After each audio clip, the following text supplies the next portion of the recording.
Hello नमस्कार साथियों, आप सभी का स्वागत है यूपी पुलिस री एग्जाम के हिंदी का प्रैक्टिस सेट नंबर 10 में। तो इस सेशन से आप सभी लोग जुड़ जाइएगा जितने भी यूपी पुलिस का तैयारी करने वाले हैं। तो हम लोग इस प्रैक्टिस सेट के माध्यम से हिंदी का जो है क्वेश्चन देखने वाले हैं। तो सभी लोग जल्दी जल्दी से जुड़ जाइएगा और थम्सअप करके बतलाइएगा क्या सब ऑडियो वीडियो सब क्लियर है। जल्दी से थम्सअप करके बतलाइए। और ऑडियो वीडियो सब क्लियर है तो आप लोग के सामने क्वेश्चन है, क्वेश्चन पढ़िए और इसका राइट आंसर बतलाने का प्रयास सभी लोग करिएगा। कर रहा है बाजार से किस संज्ञा का बोध होता है। तो बाजार से किस संज्ञा का बोध होता है, तो इस क्वेश्चन का राइट आंसर आप सभी लोग को बतलाना है। तो इस क्वेश्चन का राइट आंसर हो जाएगा समूहवाचक। अगला क्वेश्चन है वाक्य में प्रयुक्त शब्द क्या कहलाता है। तो वाक्य में प्रयुक्त शब्द को क्या कहा जाता है। तो इस क्वेश्चन का राइट आंसर हो जाएगा शब्द रूप हो जाएगा, यानी ऑप्शन नंबर ए इस क्वेश्चन का राइट आंसर हो जाएगा। चलिए हम लोग आगे के क्वेश्चन को कंटिन्यू करते हैं। तो अगला क्वेश्चन आप लोगों के सामने है। अगला क्वेश्चन पढ़िएगा और इसका राइट आंसर बतलाने का प्रयास करिएगा। क्वेश्चन नंबर 43 पढ़िएगा। कर है हर भाषा में शब्दों से शब्द रूप बनाने वाले प्रत्ययों को क्या कहा जाता है। तो इस क्वेश्चन का राइट आंसर आप सभी लोग बतलाइएगा। क्वेश्चन नंबर 43 का राइट आंसर आप सभी लोग को बतलाना है। तो ये हो जाएगा रूप साधक और शब्द साधक, यानी ए और बी दोनों, यानी ऑप्शन नंबर सी में जो लिखा गया है ए और बी दोनों, यानी ऑप्शन नंबर सी इस क्वेश्चन का राइट आंसर हो जाएगा। अगला क्वेश्चन नंबर 44 पढ़िएगा। कर है निम्नलिखित विकल्पों में से मत्सर शब्द का अनेकार्थिक रूप चुनिए। तो आप लोग को जो है मत्सर शब्द का अनेकार्थिक रूप चुनना है। तो इनमें से कौन सा हो जाएगा। तो क्वेश्चन नंबर 44 का राइट आंसर आप सभी लोग बताइएगा राग। राग जो है ये मत्सर शब्द का अनेकार्थिक शब्द है। अगला क्वेश्चन है क्वेश्चन नंबर 45 पढ़िएगा। कर है सर्प मेघ हिरण किस शब्द का अनेकार्थिक शब्द है, यानी सर्प मेघ और हिरण जो है किस शब्द का अनेकार्थिक शब्द है। तो इस क्वेश्चन का राइट आंसर आप सभी लोग बताइएगा सारंग का। सारंग का ये सब अनेकार्थिक शब्द यानी पर्यायवाची है, तो आप लोग को याद रखना है। अगला क्वेश्चन नंबर 46 पढ़िएगा।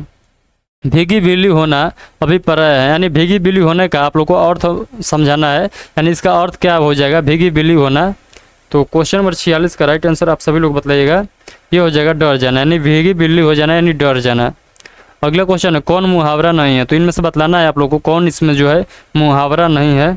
क्वेश्चन नंबर 47 में आप लोग पढ़िएगा। तो लाल पीला होना ये मुहावरा है। शब्द बाग दिखाना ये भी है। हरा ही हरा सूखना ये भी सूझना ये भी जो है मुहावरा है। लेकिन यहाँ पर देखिएगा सी में कर है पीला मुंह करना। पीला मुंह करना ये कोई मुहावरा नहीं है, यानी इसका कोई मतलब नहीं निकलता है। इस क्वेश्चन का right answer option number C हो जाएगा। अगला क्वेश्चन है गड़े मुर्दे उखाड़ना, इसका मुहावरा का आप लोग को अर्थ बतलाना है, यानी गड़े मुर्दे को उखाड़ना, इसका राइट आंसर आप लोग को बतलाना है। तो इस क्वेश्चन का राइट आंसर आप सभी लोग बताइएगा पुरानी बातों को दोहराना। पुरानी बातों को दोहराना यानी गड़े मुर्दों को उखाड़ना। कान का कच्चा होना का अर्थ है। तो कान का कच्चा होना यानी इस मुहावरे का अर्थ आप लोग को बतलाना है। तो कान का कच्चा होना यानी इस क्वेश्चन का राइट आंसर हो जाएगा सुनी बात पर विश्वास करना। तो सुनी बात पर विश्वास करना यानी कान का कच्चा होना। अगला क्वेश्चन नंबर 50 पढ़िएगा। कर है निम्नलिखित में से कौन सा वाक्य शुद्ध है। तो आप लोग को बतलाना है। आप लोग सभी ऑप्शन को पढ़िएगा, सभी ऑप्शन के वाक्य को पढ़िएगा तो आप लोगों को पता चल जाएगा कि कौन इसमें से शुद्ध है। तो देखिए आप लोग सी में पढ़िएगा। तो करे पिताजी बाजार से सब्जी लाए, यानी ऑप्शन नंबर सी में जो वाक्य लिखा गया है एकदम बिल्कुल करेक्ट वाक्य लिखा गया है। अगले क्वेश्चन है निम्नलिखित में से कौन सा वाक्य शुद्ध है। तो इसमें भी वही बात बतलाना है जो कि ऊपर के क्वेश्चन में हम लोग देखे हैं। तो इस क्वेश्चन का राइट आंसर हो जाएगा बातें करते करते हमने रात बिता दी, यानी बातें करते करते हमने रात बिता दी, यानी जो ऑप्शन नंबर ए में वाक्य लिखा गया है एकदम बिल्कुल करेक्ट वाक्य लिखा गया है। उसी प्रकार आगे के क्वेश्चन हम लोग देखेंगे। करें निम्नलिखित में से कौन सा वाक्य शुद्ध है। तो यहाँ पर भी आप लोग को शुद्ध का पहचान करना है। तो इसका राइट आंसर हो जाएगा दुकानदार ने ताला खोला। दुकानदार ने ताला खोला यानी ऑप्शन नंबर ए में बिल्कुल सही वाक्य लिखा गया है। अगला क्वेश्चन है सप्तर्षि में समास है। तो सप्तर्षि में से कौन सा समास है। तो आप लोग को बतलाना है। तो सप्तर्षि में जो है ये द्वंद्व समास है, यानी ऑप्शन नंबर सी इस क्वेश्चन का राइट आंसर हो जाएगा। अगला क्वेश्चन नंबर 54 पढ़िएगा। यथाशक्ति में कौन सा समास है। यथाशक्ति में कौन सा समास है। तो यथाशक्ति में अवयव भाव समास है। अवयव भाव समास यानी ऑप्शन नंबर डी हो जाएगा। अजात शत्रु में कौन सा समास है। तो अजात शत्रु में कौन सा समास है। तो अजात शत्रु में जो समास है ये हो जाएगा बहुब्रीहि समास हो। तो चलिए हम लोग आगे के क्वेश्चन को देखते हैं। और अभी तक आप लोगों ने इस सेशन को लाइक नहीं किया है तो आप लोग लाइक जरूर कर दीजिएगा। तो चलिए हम लोग आगे के क्वेश्चन को देखते हैं। अगला क्वेश्चन आप लोग के सामने क्वेश्चन पढ़िए और इसका राइट आंसर बतलाइएगा। कह रहा है निम्नलिखित में से कौन तत्व पुरुष समास का उदाहरण नहीं है। तो इनमें से बतलाना है कौन तत्व पुरुष समास का उदाहरण नहीं है। क्वेश्चन नंबर 56 का राइट आंसर बतलाइएगा आजन्म। आजन्म जो है ये तत्पुरुष समास का उदाहरण नहीं है। अगला क्वेश्चन है निम्नलिखित में से कौन वर्ण अंतस्थ नहीं है। आप लोग को बतलाना है इनमें से जो है कौन जो है वर्ण अंतस्थ नहीं है। यानी क्वेश्चन नंबर 57 का राइट आंसर आप लोग को बतलाना है। तो ये जो हो जाएगा ये ह हो जाएगा, यानी ऑप्शन नंबर बी इस क्वेश्चन का राइट आंसर हो जाएगा। अगला क्वेश्चन क्वेश्चन नंबर 58 पढ़िएगा अघोष वर्ण कौन सा है। तो अघोष वर्ण जो है ये कौन सा है। तो अघोष वर्ण कौन सा है तो आप सभी लोग को बतलाना है इनमें से कौन वर्ड जो है ये अघोष वर्ण है। इस क्वेश्चन का राइट आंसर हो जाएगा स जो है ये अघोष वर्ण है। खड़ी पाई वाले व्यंजनों का संयुक्त रूप कैसा बनाया जाना चाहिए, कैसा बनाया जाना चाहिए तो आप लोग को बतलाना है। तो क्वेश्चन नंबर 59 का राइट आंसर आप सभी लोग बतलाइएगा। तो ये हो जाएगा खड़ी चौपाई को हटाकर, खड़ी चौपाई को हटाकर। अगला क्वेश्चन है विसर्ग से बना शब्द कौन सा है। तो विसर्ग से बना शब्द कौन सा है। तो क्वेश्चन नंबर 60 का राइट आंसर आप सभी लोग बताइएगा निअस्प्रिय हो जाएगा, यानी ऑप्शन नंबर बी इस क्वेश्चन का राइट आंसर हो जाएगा। अगला क्वेश्चन है दिट्ठी का तत्सम रूप है। तो दिट्ठी का तत्सम रूप आप लोग को बतलाना है। तो दिट्ठी का तत्सम रूप जो हो जाएगा ये दृष्टि हो जाएगा। कौन सा शब्द तत्सम है तो इसमें आप लोग को बतलाना है कौन जो शब्द है ये तत्सम में लिखा गया है। तो देखिएगा शुश्रूषा जो है, शुश्रूषा जो है ये तत्सम शब्द है। शुश्रूषा जो है ये तत्सम शब्द है। श्रृंगार जो है शब्द का तत्सम आप लोग को बतलाना है। तो श्रृंगार शब्द का तत्सम शब्द आप लोग को बतलाना है। तो श्रृंगार का जो है श्रृंगार का क्या हो जाएगा। तो श्रृंगार का जो होता है श्रृंगार हो जाता है, श्रृंगार का श्रृंगार। अगला क्वेश्चन नंबर 64 पढ़िएगा शिव का पर्यायवाची आप लोग को बतलाना है इनमें से कौन नहीं है। तो शिव का पर्यायवाची इनमें से कौन नहीं है तो आप लोग बतलाइएगा। तो क्वेश्चन नंबर 64 का राइट आंसर आप सभी लोग को बतलाना है। तो देखिए शिव का पर्यायवाची जो है लघु नहीं है, लघु जो है शिव का पर्यायवाची नहीं है, जो कि अस्मरारी और नीलकंठ और व्योमकेश जो है ये शिव का पर्यायवाची है। शेषनाग का पर्यायवाची नहीं है, यानी शेषनाग का पर्यायवाची नहीं है। तो बताइए इनमें से कौन जो है शेषनाग का पर्यायवाची नहीं है। तो ऑप्शन नंबर डी उपज जो है ये शेषनाग का पर्यायवाची नहीं है। अगला क्वेश्चन है विष्णु का पर्यायवाची नहीं है। तो विष्णु का पर्यायवाची इनमें से कौन नहीं है।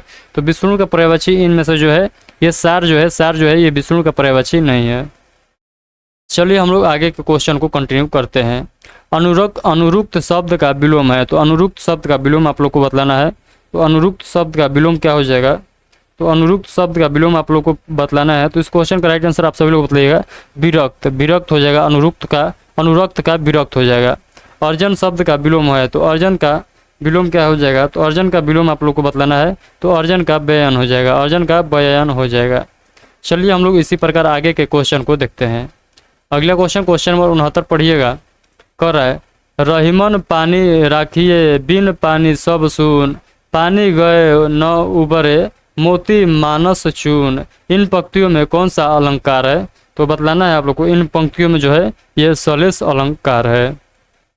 चरण कमल बंधु हरि राई में कौन सा अलंकार है। तो चरण कमल बंधु हरि राई में कौन सा अलंकार है। तो इसमें आप लोग को अलंकार का पहचान करना है। तो इसमें रूपक अलंकार है, यानी ऑप्शन नंबर बी इस क्वेश्चन का राइट आंसर हो जाएगा। अगला क्वेश्चन नंबर 71 पढ़िएगा। कह रहा है जिस परिस्थिति को देखकर अस्थाई भाव जागृत होते हैं वह है। तो वह क्या है। तो वह जो है वह उद्दीपन है, यानी ऑप्शन नंबर डी इस क्वेश्चन का राइट आंसर हो जाएगा। चलिए हम लोग आगे के क्वेश्चन को देखते हैं। अगला क्वेश्चन नंबर 72 पढ़िएगा। कर है प्राकथन में प्रयुक्त उपसर्ग का नाम लिखे। तो प्राकथन में प्रयुक्त उपसर्ग का नाम आप लोग को लिखना है। क्वेश्चन नंबर 72 का राइट आंसर जो हो जाएगा ये हो जाएगा प्राग हो जाएगा। रस का शाब्दिक अर्थ है। तो रस का शाब्दिक अर्थ क्या होता है। तो रस का शाब्दिक अर्थ होता है आनंद। चलिए हम लोग आगे के क्वेश्चन को देखते हैं। कह रहा है आकारांत शब्दों के अंतिम आ के स्थान पर ये प्रत्यय लगे शब्द से इतर शब्द की पहचान करें। क्वेश्चन नंबर 74 का राइट आंसर जो हो जाएगा ये कविताएं हो जाएगा। अगला क्वेश्चन नंबर 75 पढ़िएगा। कह रहा है सरपंच में कौन सा उपसर्ग है। तो सरपंच में कौन सा उपसर्ग है। तो सरपंच में आप लोग को बतलाना है कौन सा उपसर्ग है। तो इसमें विदेशी उपसर्ग है। तो सरपंच में जो है ये विदेशी उपसर्ग है। चलिए इसके बाद जो है हम लोग गद्यांश के क्वेश्चन पढ़ेंगे। गद्यांश पढ़ेंगे पहले, उसके बाद इसका क्वेश्चन देखेंगे कि इस गद्यांश से रिलेटेड कौन कौन क्वेश्चन पूछा गया है और कैसा कैसा क्वेश्चन पूछा गया है। तो आप सभी लोग हमारे साथ लाइन बाय लाइन इस गद्यांश को पढ़िएगा। करे कुछ कहा जा रहा हो उससे वही महत्वपूर्ण होता है अपनी बात। कहने का तरीका आप कितनी ही ज़रूरी बात क्यों न कहें, अगर आपकी बात कोई सुनने नहीं महसूस ही न करे तो उससे कहने का फ़ायदा ही क्या। किसी के कहे को सुनने के लिए उसे महसूस करने के लिए पूरा ध्यान केंद्रित करने की ज़रूरत होती है, और वही मिलता था मुझे उस महान ज़रूरत होती है, और वही मिलता था मुझे उस महान संगीतज्ञ बीथोवन के स्वरों द्वारा। उसके बाद पढ़िएगा पूरा ध्यान। आप पूछ सकते हैं कि आवाजाही और बातचीत के शोर से भरे किसी कमरे के दूसरे छोर पर बैठा कोई बच्चा उन 8 कोमल स्वरों को भला कैसे सुनता होगा। ये सारे आप लोग को गद्यांश को पढ़ लेना है लाइन बाय लाइन। चलिए हम लोग पढ़ते हैं। कर इस सवाल का जवाब तो कोई भी शिक्षक दे सकता है। ये स्वर सुन तो वे बच्चे ही पाते हैं जो पियानो के बिल्कुल पास खड़े हो और तब उनका स्पर्श दूसरों को आगाह करता था, पर कुछ ही क्षणों में तेजी से फैलती वह खामोशी ही बोलने लगती थी, और जब तक आखिरी स्वर की गूंज खत्म होती सभी बच्चे शांत हो चुके होते थे। वे खामोशी वे सन्नाटे याद रखेंगे मुझे साथ क्या उसके भी कई सालों बाद भी। तो ये सारे गद्यांश आप लोग को पढ़ लेना है। उसके बाद जो है यहाँ पर आप लोगों को गद्यांश से रिलेटेड आप लोगों से क्वेश्चन पूछा जाएगा और उसका राइट आंसर आप लोग को बतलाना है। तो चलिए हम लोग देखते हैं क्या क्वेश्चन पूछा जा रहा है। कर रहा है लेखिका के अनुसार अपनी बात कहने के संदर्भ में सबसे महत्वपूर्ण क्या है। तो सबसे महत्वपूर्ण जो है इसमें सबसे महत्वपूर्ण जो है ये बात कहने का तरीका। तो बात कहने का तरीका, इस क्वेश्चन का right answer option number C हो जाएगा। अगला क्वेश्चन है खामोशी ही बोलने लगती हैं, ये से क्या अभिप्राय है। तो आप लोग को बतलाना है इससे क्या अभिप्राय है। तो इससे जो है ये जब कुछ बच्चे धीरे धीरे बोलना बंद कर देते हैं तो बाकी बच्चों को पता चल जाता है कि उन्हें भी शांत होना है। तो ये इस क्वेश्चन का right answer option number B हो जाएगा। चलिए अगला क्वेश्चन नंबर 78 पढ़िएगा। महत्वपूर्ण शब्द है, तो महत्वपूर्ण इसमें कौन सा शब्द है। तो महत्वपूर्ण शब्द जो है ये यौगिक है। अगला निम्नलिखित में से कौन सा शब्द स्त्रीलिंग है। तो इनमें से कौन सा शब्द जो है स्त्रीलिंग है। ये बातचीत जो है ये स्त्रीलिंग शब्द है। चलिए हम लोग आज के प्रैक्टिस सेट का लास्ट क्वेश्चन देखेंगे, उसके बाद जो है हम लोग इस प्रैक्टिस सेट को द एंड करेंगे। कर रहा है इस सवाल का जवाब तो कोई भी शिक्षक दे सकता है। वाक्य में आए भी तो शब्द हैं। तो जो भी और तो जो शब्द है ये कैसा शब्द है। तो आप सभी लोगों को बतलाना है। ये जो है ये निपात शब्द है, यानी इस क्वेश्चन का right answer option number D हो जाएगा। तो आई होप कि जितना मैं क्वेश्चन कराया हूँ आप लोग को सभी क्वेश्चन आप लोग को समझ में आ गया होगा। और कोई भी क्वेश्चन आप लोगों के मन में डाउट रहता है कोई भी क्वेश्चन से रिलेटेड, तो आप लोग जो है इस वीडियो के कमेंट बॉक्स के माध्यम से जरूर पूछिएगा। मैं सारे क्वेश्चन का रिप्लाई जरूर दूंगा। तो चलिए मिलते हैं नेक्स्ट सेशन में। आज का सेशन कैसा लगा आप लोग कमेंट बॉक्स में कमेंट करके बतलाना है। और अभी तक इस वीडियो को लाइक नहीं किए हैं तो सभी लोग लाइक कर दीजिएगा और अपने दोस्तों के पास इस सेशन को शेयर जरूर करिएगा। तो चलिए मिलते हैं नेक्स्ट सेशन में, तब तक के लिए आप सभी को बहुत बहुत धन्यवाद।